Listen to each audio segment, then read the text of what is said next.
Hi, my name is Quanasia, and welcome to my book corner where I talk to you about books or series that I recently read. This series is called Rowe, Saga by Kellz, Kimberly. Now, it's book 1, book 2, and book 3. Book 1 is Catch My Gaze, book 2 is Catch My Love, and book 3 is Show My Love for You. Now, apparently you're supposed to read another series before you read this one, but I did not. So go ahead and do that. Don't ask me what series. I'm not sure. Do your own little research. Anyways, anywhom, I'm not gonna go based on book by book by book, but I might, and then I might go on a tangent. Okay, now I would recommend you go ahead and read this book. However, I will not go for detail because I just don't feel like it. So I might miss some details. Therefore, just go and read it and then come back and tell me what you thought of it. Okay, now if you already read this series, just hang on tight and let's get into it. Okay, period. Female main characters, Kiori, Jody, Mo. Okay, we start off with Mo. Okay, Mo name is Mona Lee. Okay, and then the male main characters' names are Dear, Divine, Devout. Ghetto as hell, but we gonna get into it. Okay, I should probably go book by book, so let's do it. Book 1, Catch My Gaze. I liked it. This was probably one of my favorite books out of the series. Now, is the series my favorite? No, but I liked it the most out of the 3 books. Okay, we meet Mona. Well, they call her Mo. So we meet Mo. She is now living in Brooklyn with her aunts Kiori and Jody, who are twins. They're 3 years older than her. Why is she now living in Brooklyn?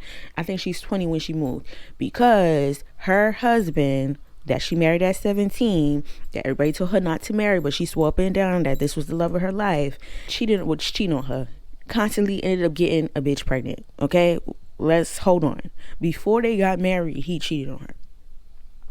After they got married, he cheated on her. So then some heifer started hunching on him and then tried to kill Mo.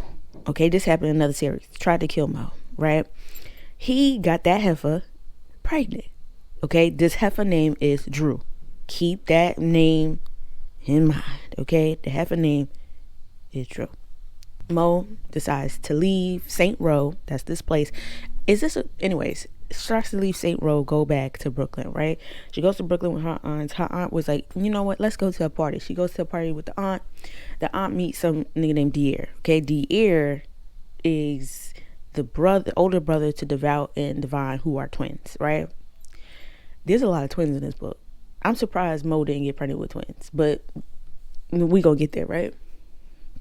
So boom, they go to party and Mo is like, yeah, I'm getting the fuck out of here. She cupcaked up, and I don't want to be around there, right? Boom. So she's trying to look for service so she could get an Uber. And some nigga beside her is like, you ain't gonna get no service, and you ain't gonna be able to get no Uber because service is trash here. So she's like, well, instead of you fucking telling me I can't get no service, bitch, help me. So then he's like, let me get you a drink.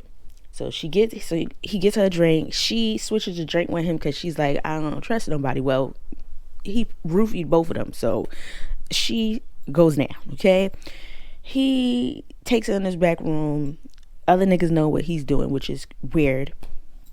Meanwhile, this man named Divine, okay? Divine was looking for him, right? He walks in the room, sees what he's doing. He offs him right there. Picks up Mo. Jody over here, oh my gosh, my niece, that's my niece. And so Divine was like, this is your niece, but you wasn't even watching out for her. She almost got taken advantage of. Bitch, where the fuck was you at? Up in a nigga face. The fuck? You came in with her. You supposed to leave with her. Duh, bitch. So he gets in the car, takes her back to his house so he can like take care of her, make sure she's okay. She wakes up, she's like, oh, this is a nice house. He's like, yeah, this is nice, blah blah blah. What's your name? He said, my name is Devon. At first he wasn't really trying to give her his name, but he gave it to her. Anyways, boom, she eventually buys herself a brownstone in Brooklyn with the money of her husband's, right? And she buys the brownstone, moves in, comes to find out that the brownstone was actually Divine's. And backstory of Divine, he used to have a wife named Luna, and I think she was pregnant, and both Luna and the baby died. So I think at one point in time they was living in his house, so that's probably why he sold it. That's what I felt like, right? Boom. So she's like, "Oh, you following me?" He's like, "No, I was the owner of this house. I sold it to you. I'm trying to give you a gift basket, the welcome home basket situation." And she was like, "Oh my gosh, thank you." She invites him in. Anyways, they start hunching. Okay, not immediately, but they do start hunching because what happened was he gave her his number so that if she needed help with anything in the house, like he could come and help her out. So there was a whole storm and the lights went out, so she was scared. She called him and he's like, "I'm coming." It was raining and he helped her with the what's it called, the generator. And so she invited him in. He took his clothes off. They started hunching. Okay. At first, he wasn't really trying to do it because he still felt like the love of his life was Luna, and he wasn't going to find anybody like Luna. But he found Mo. Okay. They decided not to put a name on it, so they just started hunching. Okay. Now, Jody and Dier, they're going back and forth. Dier is too busy being community dick and not really paying Jody any mind, but she says she gonna stick beside her man because she knows he's she and she heard he's she, but she ain't see it for herself, so she is going to stay there until she sees it. Okay. And Bo tried to be like, "Why are you trying to stay with him?" And she said, "Baby, didn't you marry a nigga that was cheating on you? Don't worry about me, period." Anyways, Jody's sister Kiori is dating this nigga named Johnny. Johnny is a square. Okay. She hasn't given Johnny any play, and Johnny doesn't really pay any mind to her because he told her when they first got together that he was only concerned about, his wife was his job, and he thought she understood that, and she was just like, "Damn, like, you ain't giving me no attention whatsoever, but you want coochie."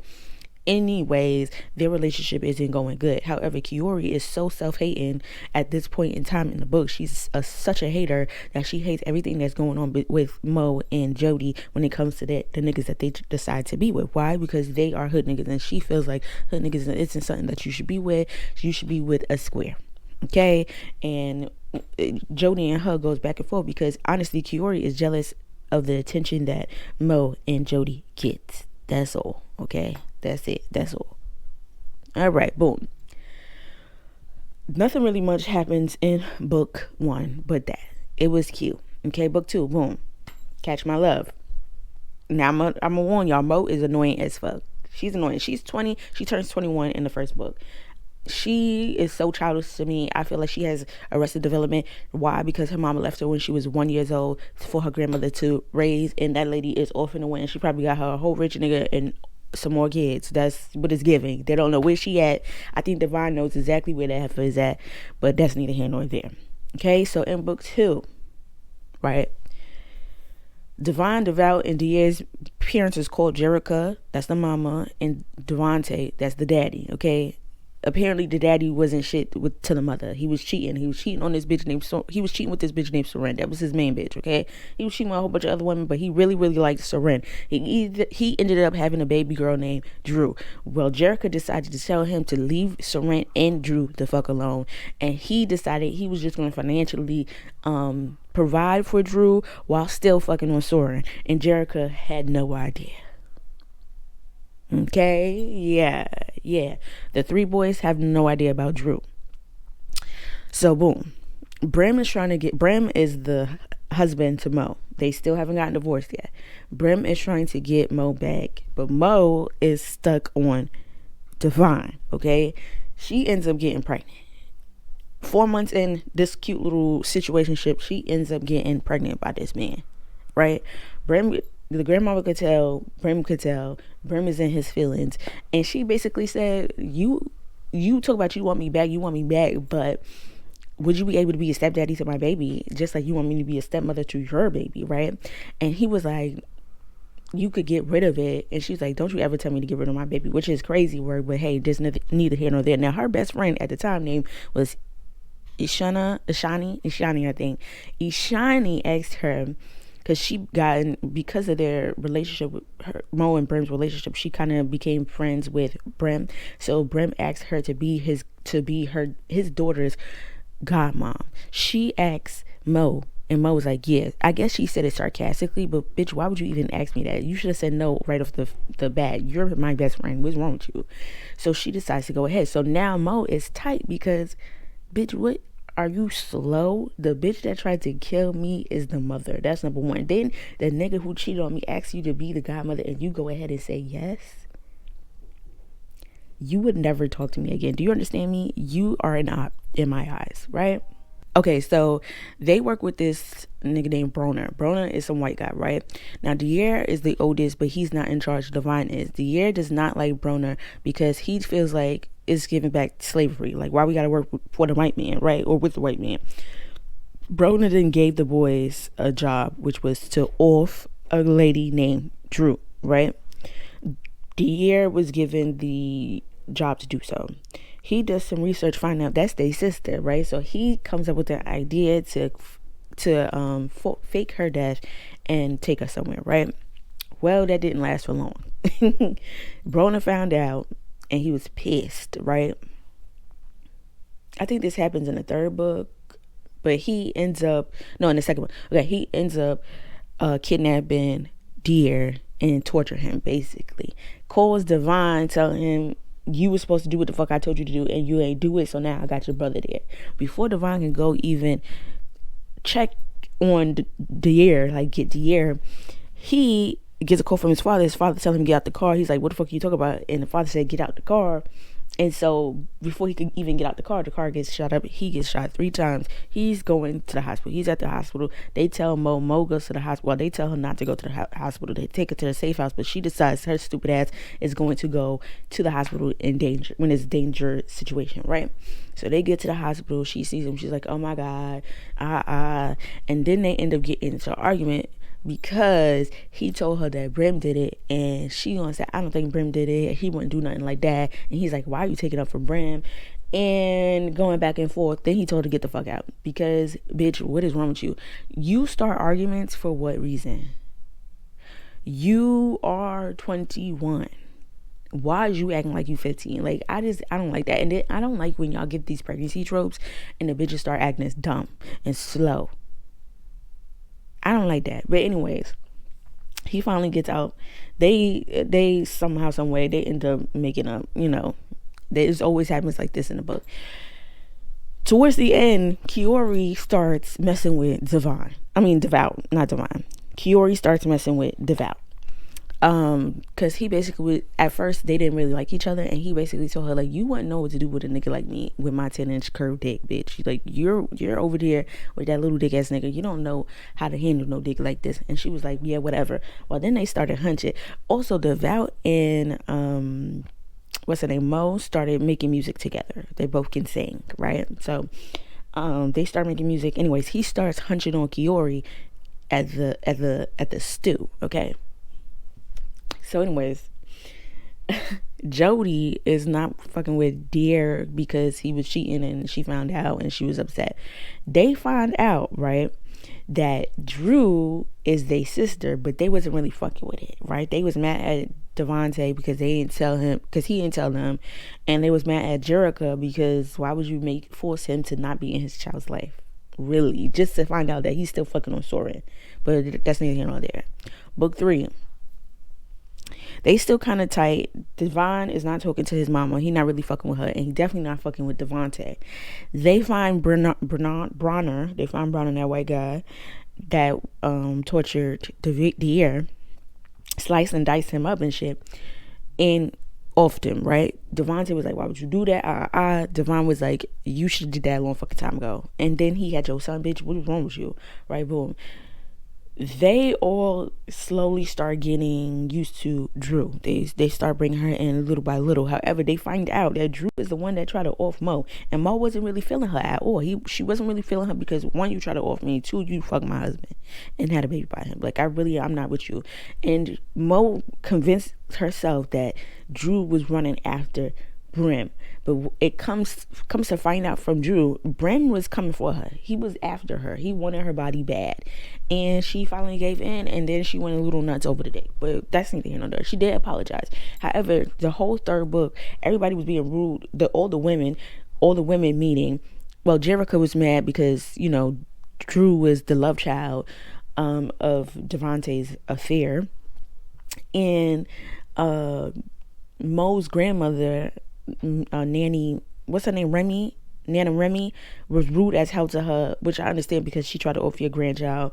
And then Jody and Kiori was rude to her, and then Mo was rude to her. And it's like, Devon, why would you even invite your sister if you wasn't ever going to fucking stick up for her? That's what the fuck I didn't like about the third book. And I didn't like how Mo and the rest of them was being catty. Like, I understand, but you have to put your fucking shit to the side because your husband understands he has a sister now and he's trying to gain a relationship with her, but he can't do that because he's trying to take care of your fucking feelings. And instead of you pushing your fucking shit to the side and be a big girl about it and be like, you know what, you did do that, you apologize, let me slowly move past it, and I want you to allow you to have a relationship. Now Devon, on the other side, you ain't shit, because why is you allowing your significant other to be the reason why you don't have a relationship with your sibling? Just like you there for your brothers, you should be there for your sister, because she's letting you know she has nobody. It's just y'all.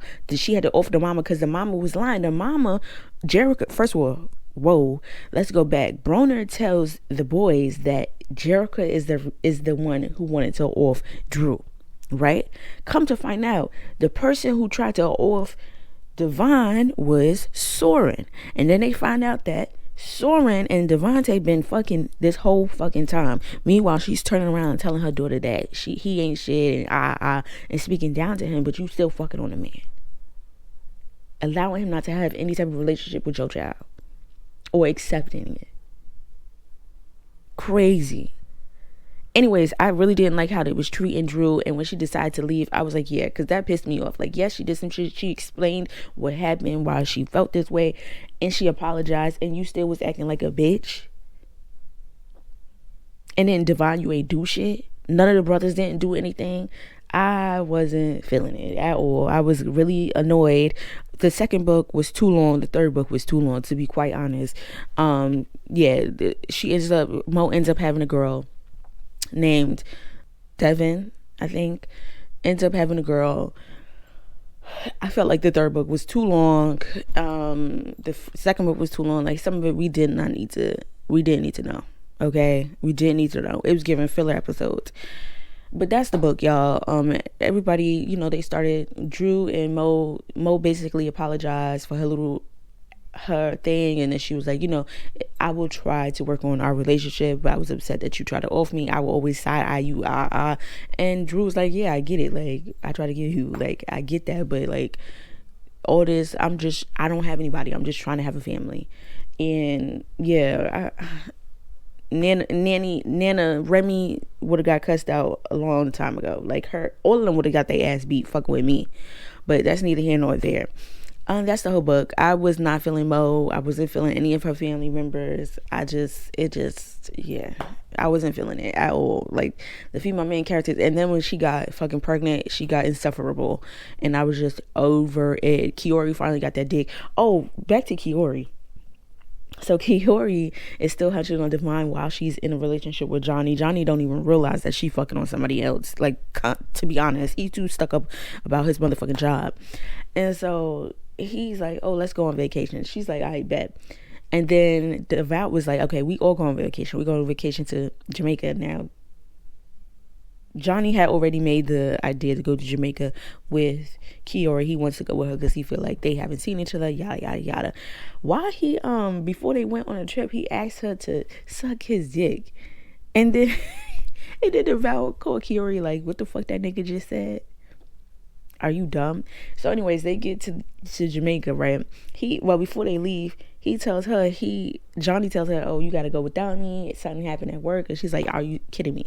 They go anyway. She's getting dug out by, what's his name? By Devout. And Johnny finally gets there, and they go out to get something to eat, and she brings Jody with her because she don't want to go by herself. And they bring the food, and the food is raw, while Johnny's food is raw in a plastic plate. And Drew was the waitress, and he was like, my food is raw. And they said, oh, well, you won't be here for long, right? So he said, where's the owner? I want to talk to the owner. So here comes fucking Devon and Devout and Dier acting a damn fool. And basically, Johnny called Kiori a whore, and that she wasn't over her legs. So lucky with that. She's a born again hoe. And I think it was the year who yoked him up and made him apologize. And yeah, they went back home, hutching and carrying on. And that's the series. Honestly and truthfully, I will let you know that yeah, these heifers will go on your nerves. It's gonna be too many pages for what it needs to be. Okay, it was too much that did not need to be said, to be quite honest. But if you want to go read it, go ahead and read it, child, and then come back and tell what you thought of it. If you have read it, what did you think of it? All right, if you could like, comment, subscribe, appreciate it. Bye.